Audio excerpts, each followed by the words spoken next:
নির্বাচনে বাংলাদেশ নতুন বাংলাদেশের স্বপ্ন দেখছে গোটা জাতি।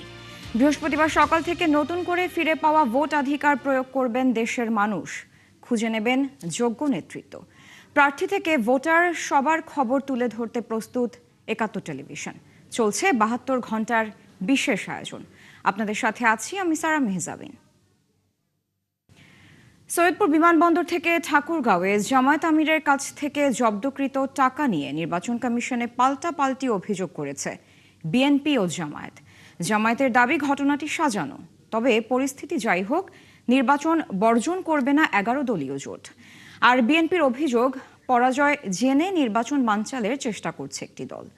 যদিও এ নিয়ে মন্তব্য করতে চায়নি ইসি। মামুন হোসাইনের প্রতিবেদনে দেখুন বিস্তারিত।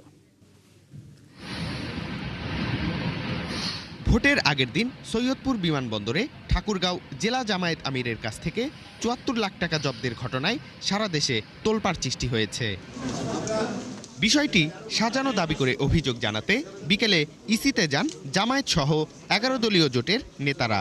যতই ষড়যন্ত্র হোক নির্বাচন বর্জন করবে না বলে জানায় ১১ দল। যে একদল লোক যারা মনে করছেন যে জনগণের সমর্থন তাদের প্রতি নেই, তারাই এখন ছলে বলে কলে কৌশলে আমাদেরকে জনগণের সামনে ভিন্ন রূপে উপস্থাপনের জন্য আমাদের মর্যাদাকে, আমাদের দলের মর্যাদাকে, আমাদের সম্মান ইজ্জতকে, জনসমর্থনকে প্রশ্নবুদ্ধ করার জন্য একটা হীন অপপ্রয়াস চালাচ্ছেন। কোনো অবস্থায় আমরা মাঠ ছাড়বো না ইনশাআল্লাহ। ইসিতে অভিযোগ জানাতে যায় বিএনপিও। ভোটের আগের দিন এত টাকা জব্দের ঘটনা উদ্বেগজনক মনে করে দলটি। পরাজয়ের শঙ্কায় নির্বাচন বানচালের চেষ্টা হচ্ছে বলে অভিযোগ করেন দলের একজন নীতি নির্ধারক। আভ্যন্তরীণ রুটে অর্থ পরিবহনে কোনো সীমাবদ্ধতা নেই। সীমাবদ্ধতা না থাকে আমি তার অনুমোদনের জন্য যাব কেন?